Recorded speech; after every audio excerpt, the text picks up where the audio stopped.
And for them to exactly do that, they remove Akai off the equation. Same with Melissa for the side of the Orcas. What I noticed about Blacklist is that they're now going to be banning out the tanky junglers. Akai is top of the list. I'm not going to be surprised if something like an Atlas will be banned out too, because it is a Yaoi hero still, and you have that front line that you need to counteract this Alice. And I guess when it comes to other tank jungler choices, you only have the Barretts left. So that might be another ban coming out from Blacklist International. Yeah, and you remember the last time too, I think that if I remember right, it was Carl Teasy when he had to play the Barretts, or actually, was it Wise that had to play it? They had a hard time, right? Because it was shut down, and I feel like if you're left with those utility options, you might as well just bring something new to the table if you can. Ooh. There's the Kanja ban, though, right? So they're going to go with that. Wow. Options still available here for both teams, obviously. The only thing that I feel like Echo has to do is survive the early game right now. Based on these 3 picks from Blacklist International, the amount of early game damage they're going to have with that magic damage kind of threat will be something they have to worry about, especially as they try to focus on the objectives. We could actually even see Echo not contest them so much, but you know, with that being all said, Blacklist International takes up the Arlet pick, who has been rising, especially from week 4 to where we are now. Okay, so what would be the choice for Echo? You need a tank. I think Atlas still is good for Yaoi. Great combo with the other heroes that they have. A lot of engage potential if they do consider that.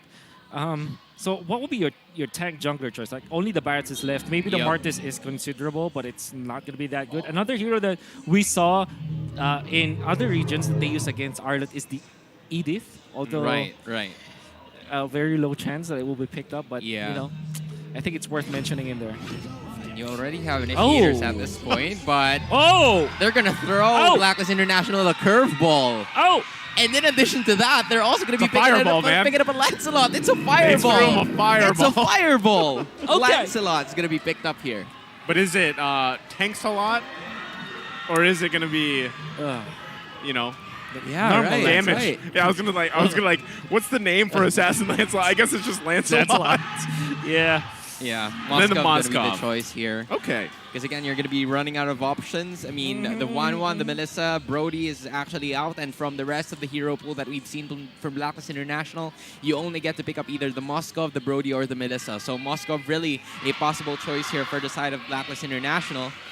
There we have it, the draft. Yeah, draft locked in. Wow, Echo. Predictions locked in. That's a whole lot of Orcas, right? And I got to say, this game 1, the way the draft went here and everything else, I'm leaning towards Echo on this one, right? Blacklist International, they're going to have a huge presence early game, but I also feel like they're going to lack some of that durability if it gets dragged on, right? So I'm assuming this Arlot is going to be kind of tanky build whatsoever. But also, for all you watching, at some point in the game, the Smart Power prediction will pop up and a poll will show up, and all you have to do is, until the timer runs out, it's very short, is comment your prediction with the hashtag #PowerOfSmart.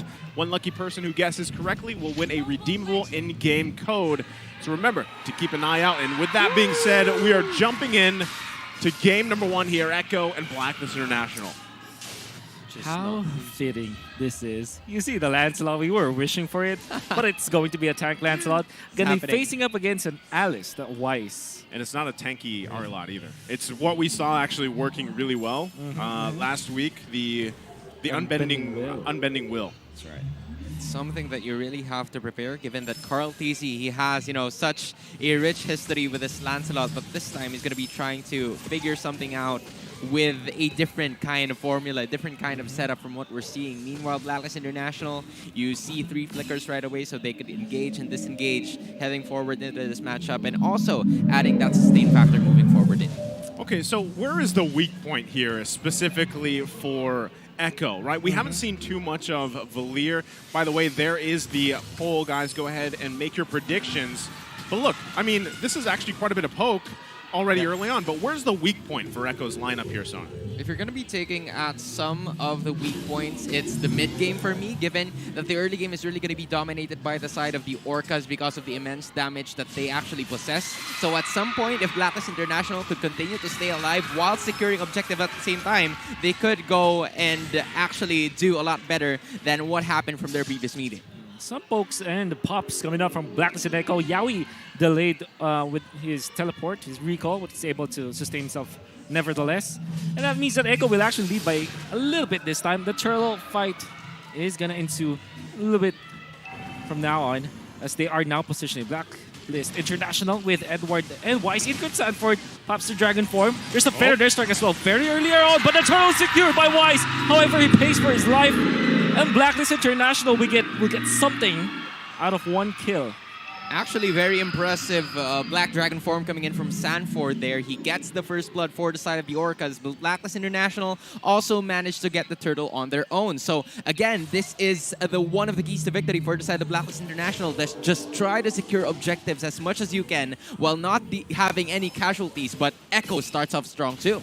Good start for ECHO here, right? And you're going to see them already playing around that, trying to invade here. Yeah, CarlTZ will be stunned up. Pops the Thorn Rose will ultimate out of there, out of harm's way. Little too close for ECHO. Yeah, I mean, again, going back to this little lead that ECHO's built for themselves, they're going to work around it, because even looking back at the stats before this matchup, that's kind of how we know. That was Edward, by the way, looking for a moment in mid lane, not going to find it, but that's how ECHO likes to play, right? BLACKLIST International, again, with this lineup that they have, it's almost, I want to say it's a little odd the way it's going to work, the way it's going to unfold in these team fights. And that's something that ECHO has to watch out for. Solid fader there, Stark. It's going to be Farsa on Farsa action. And BLACKLIST International will just be poking. They will not be committing this time. And they're starting to actually like group up together because they know that one of the weak points, they're starting to notice it, is that tanks a lot. There's not a lot of damage from it just yet. So for right now, they're just trying to figure things out. And Oh My Venus gets away from there. And as I said that, CarlTZ just goes for the engage. What are you talking about, Sona? CarlTZ will not be stopped. I think that he favored the tanks a lot again. Judging from the emblem and of course the Molten Essence that's available there, super red. Just stole it. A crab. And now Yawi gonna be stunned up and will be taking a lot of damage. In comes the Farsa with the ultimate and the stun. Wise is low and he goes down. That's gonna be 2 kills for ECHO in the first 4 minutes of the game. Very advantageous for CarlTZ, who's now positioning himself into the turtle. You know, again, we've been talking a lot. Sanford, he should be fine. Should be, or is he? Oh My Venus is waiting. As for the snag, Sanford is gonna be alive. CarlTZ secures the turtle. Edward is not gonna be reaching Sanford, who recalls in time. Like there's the battle of the objectives, right? We saw it early during the courtside report. They're going to be trying their best. Well, right now they both have 1 turtle for their team here. But again, it's ECHO that's building upon this lead. They're really trying to put pressure where they can. And what we see is BLACKLIST International just kind of responding, right? They're not really able to find the moments that they want to this part of the game. So, but speaking of, all hail the Retry God, leads all players in total of the pretty much objectives taken here. And the previous, skirmishes and team fights actually resulted into those objective takes by CarlTZ. And as of this moment, those little things that ECHO tends to actually take advantage of, like those 2 kills and at the same time the extra gold that they get from the minions and also the turtles that have been taken, is something that would place them in the lead. BLACKLIST International, you're absolutely right there that they're just trying to react into what is actually happening around them in the map, what ECHO could possibly give them. As we take a look at the items right now, it will indeed be that tanks a lot that we've been mentioning from quite some time. And the rest of the members of BLACKLIST International are still trying to figure out their first items, but both the Valentina and the Alice here already securing their Clock of Destiny is going to be massive heading forward in this match. So this makes me wonder, right, with this Alice locked in for Wise, is this, it is 2 deaths for him. He did get that turtle. Oh. What a final slash! Okay, he's going to be fine, gets away. Maybe that's, again, tanks a lot, works pretty well. You get that survivability, you're pretty finicky on top of it. So, going back to it though, oh, Yawi might be in trouble. Are be trouble indeed, as Edward and Oh My Venus is gone upon, gonna be able to kill out the Valir this time. Sanji pops the there's like scouts out Edward, and this is gonna be good for BLACKLIST as it is. The turtle timing in a few seconds from now. It spawns now, CarlTZ might find an angle, just popping the Thorn Rose at this point. Sanford scouting Wise, pops the ultimate. Double snag coming out from Oh My Venus. CarlTZ goes in, but the turtle belongs to Wise, and he's gonna be gunning down CarlTZ. Bumping into that and pops the ultimate just to get out. It's gonna be safe for now. Final slash not gonna connect. Even some of those Vengeance pops. as Kaltizi is masterful with the Thorn Rose. Weiss gets out, and Blacklist gets away with a turtle and gets the economic lead. This is where we're starting to see the confidence of Blacklist International. Usually, if you're 0-2 and 0, you wouldn't really go for the engage as much, but now Weiss has had the best moment of his life right now as he's taking a lot of turtles, but the craftiness is right there at the same way. And Kaltizi actually almost dying. Almost dying, but Weiss might be in trouble. The Fram is ultimate in time. Weiss is going to survive with a little bit of Benny without able to finish it up. Wants to go up to UA. Actually, BMI's out. Oh my Venus left, but 3 men. Final speed. Just get out of there. Edward does have the final slash this time. Kaltizi, my God. Look at him go, dodging everything. Edward will go. The flicker gets out and takes out Kaltizi, but will be punished. It comes UA with a stolen feather there. Strike. Yawi going down. Double kill. The triple for UA. As Blacklist International just has the right ultimate usage. One extended team fight after another. We actually managed to see, ECHO started it off strong after the initiation by the side of Blacklist International, but because of the retaliation and fight back that was brought about by Edward's arrival, take a look at this instant replay, right? You're already missing Weiss in this team fight, but that final slash caught into 3. Edward pays in the process, but still, Blacklist International leads that one just because they managed to get more heroes, Kaltizi and Sanji too. So now the lead is slowly going into the hands of Blacklist International. In fact, they already have 1,000 in gold. That was beautiful, right? Just how everything kind of unfolded there, even with Edward with that final slash. Like you mentioned, he's going to have to deal with this punishment here, bottom side. Should be able to get away though. But look what's happening cross map. They're going to start up that Lord. Blacklist International, like you mentioned, having this lead and everything that kind of fell into place there, especially with UA making those plays. This could just go over to the hands of Blacklist International. Yep. Lord low, about 30%. Kaltizi gonna be snagged. It comes the drive from UA, but Kaltizi gets the Lord anyways. Up deep, Sanford is gonna dive into the backlist of Blacklist and will be punished because of that. All the while, final flash connects to the Yaoi. Flicker out, still being chased down by Edward at this point. Kaltizi on the right side. Nice push coming up from Yaoi. And Kaltizi still get damage as well. Benny Cutie. Yaoi gonna be gone down. Kaltizi, with all of those slashes and the punctures, will deal the damage. Edward gonna be chasing them. Yaoi. Yaoi goes down. Forward rows. Connects to the 2. Weiss is back in action. Kaltizi doesn't have a dash. Will have it eventually. Will now have a follow-up, as a very sticky fight favors ECHO. Oh man, that was very unfortunate for Weiss. He got knocked off by the Lord skill, and automatically, even when Kaltizi was actually away from the fight, in which he's actually closing it now, he was able to get the Lord, but still, Edward! Edward baited into that spot with Kaltizi starting the fight once again. Everybody's confident in this game. This is I want to say this is a brawl basically at this point, right? It's a lot of back and forth, and we see these extended team fights happening too. And as the game goes on, we're going to see it more and more, especially with the way this lineup for Blacklist International works. And now their job is to just hold down the mid lane. Oh, Sanford connects to Oh My Venus. Oh My Venus goes down very early on. He wants to go for more, but he had to jump backwards as Yue is going to be threatening for Killer. Kaltizi actually steals on the orange buff. Will use the minion to get out with a free puncture stack. And he's now safe.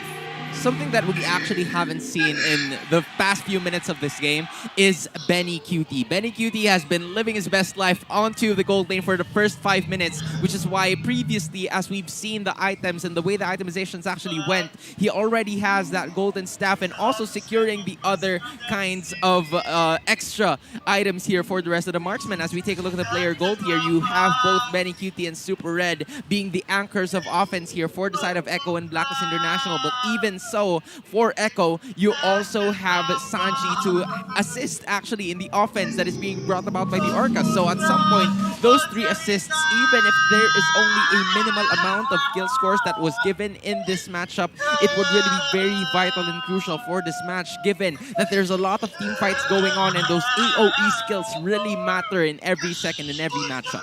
Yeah, especially as the game transitions, right? Now, the amazing thing, too, is how Benny QT has managed to have this good of a time on this con, because originally I thought Blacklist International, with what they had, especially the first 3 picks, they could easily dive and shut down Benny QT, not have him pretty much have just vacation mode. He's farmed up like crazy, so now that's another component they have to worry about, especially their timing on that Cold Altar usage, right? Because he's going to use that Blazing Duet alongside Sanford and Sanji. The burst potential is huge. And Yaoi's job at this point is to pretty much just either push everybody back or just maybe land some stuns with the fireball mechanics, right? And that works so well in their favor around these objective takes. So it comes down again to who's going to win those retribution battles. We know both junglers mentioned they're going to try their best. Well, now it starts here because already ECHO, comfortable lead. They did grab that first Lord. And with this dance started up. Weiss jumping in. Sanji has to commit the flicker. Already he's going to be stunned up, but will dodge with the Thorn Rose. You see Weiss picking up the Winter Truncheon and ready with the ultimate. Almost unlimited now. Not popping out. Conceal play coming up from BLACKLIST International towards the left. But they're going to be stopped by the Steering Torrent. It comes Yue with the damage of the Yaoi. Kaltisi out to the back lines. But look at that. The final slash connects up to 2. Sanford still wants to fight. Sustains himself. Does have the dragon form. Now be able to survive. Kaltisi low, but pops the Thorn Rose. It's going to be safe for now. All my Venus left. The battlements of ECHO. But the rest of BLACKLIST International are controlling the Lord. It seems like the dance is going to favor BLACKLIST as KRTC is very low. The Lord going to be in favor of Weiss. Sanford solo. They'll be taken up by Yue this time. The stack out to Sanji. And he goes down as well. KRTC wants to stay in the purple buff against Weiss. On the other side, BeniCutie versus Edward. It's going to be the claw to win it. Yue going to chase him down. Does the damage. Connects it to Yue and he takes him out. Double kill for BeniCutie. And ECHO, despite losing that Lord battle, still evens up when it comes to kills. A massive pull coming in from the side of BLACKLIST International, but BeniCutie with an answer just so that they couldn't maximize the opportunity of having this Lord. Without Yue, without Edward, there's not going to be a lot of possible pushes and macro gameplay that will be available to the side of BLACKLIST International, but even so, it is a wonderful macro mechanic that came from the side of the agents. They've managed to just pull away and try to dish out as much of damage as they could, but they need to also worry about BeniCutie because slowly but surely this Claude is slowly becoming a problem. You know, not only to talk about BeniCutie here, but the fact that Super Red is kind of at a very similar situation on this Moskov pick. You know, he hasn't really had to do too much, right? Just because of the way the game has unfolded at this 14-minute mark. But as we get further on, especially with BeniCutie just picking up this Malefic Roar, we're going to see more of these extended fights, and it's going to come down to those micro decisions on how are they utilizing these ultimates, how are they utilizing even their battle spells, right? How that all falls into place now. But if you look at just the previous Lord fight between the two teams, BLACKLIST International played it better, right? They actually took dominance of that area. They got all the resources they needed out from ECHO, and then they just dominated that whole space. Oh, look at that. Yaoi gonna be pulled in after the flicker. He goes down. Now, KRTC wants to make something happen out of this. Going for the damage as well. BeniCutie with a Blazing Duet, and now they take out Yue. Oh, maybe it's gonna be safe for now. BeniCutie is low. Weiss is chasing on him. Can he look? No. The sprint is gonna save BeniCutie for now. As the explosion happens, BLACKLIST loses 2. Immaculate positioning coming in from BeniCutie. I just had to say, with the extra mobility that will be brought up by the boots, and the total damage can actually, you know, attest to that, 72,000 at most.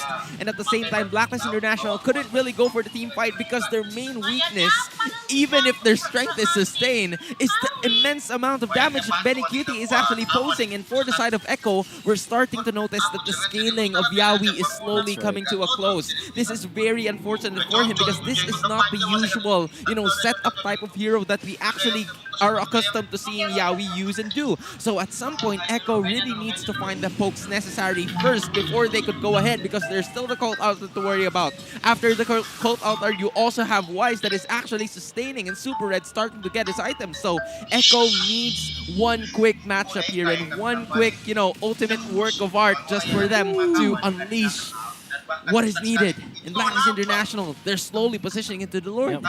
We're back to this point, right? Another showing. Lord's going to be half health here. So quickly, half health. Oh, maybe it's going to be spotted out. Very tanky hero, though. Does have the immortality. KRTC getting the aggro of the Lord this time. Weiss just pop in. First kill just to scout out where the ECHO members are. So be threatening for that. Lord at 50% HP. Weiss is going to take the aggro for himself. Very close fight between two teams in this Lord dance. It's going to be really intense. Reset. Both junglers level 15 at this point. They have to reset as Krautizi will have to take this purple unless all my Venus takes it. No, not going to happen this time. And you can see Krautizi deep into the back lines. You see what I'm talking? This is exactly what I'm talking about. The way that BLACKLIST International kind of zones out Echo here, waiting for the moment. Yawi already flickering out, using his ultimate as well. So this is the sign BLACKLIST International was looking for sure. They might just go ahead and punch this one in if they can grab it. But KarlTzy is going to be working his best to at least contest this and the rest of the team here as they go and slow things down. Benny Cutie is down. Final slash again, connects out to Yawi. It might go down, no flicker for him, and he goes down indeed. Yue now going to be put low. Sanford out to the backlines, connecting on to 2, but the crowd offers going to be popped. KarlTzy is here. The damage slows Benny Cutie. Super Red goes down, but White still takes the Lord. He is going to be very low this time, going to be chased out by KarlTzy. Can he use that puncture, that extra puncture? Not going to be enough. Meanwhile, Oh My Venus going to be running away from Sanford. Benny Cutie suddenly is here. Takes out Oh My Venus, and that's a bonus. Enough from Echo, but they do lose on the Red 3 battle. This means the BLACKLIST International will stay alive for a little bit longer.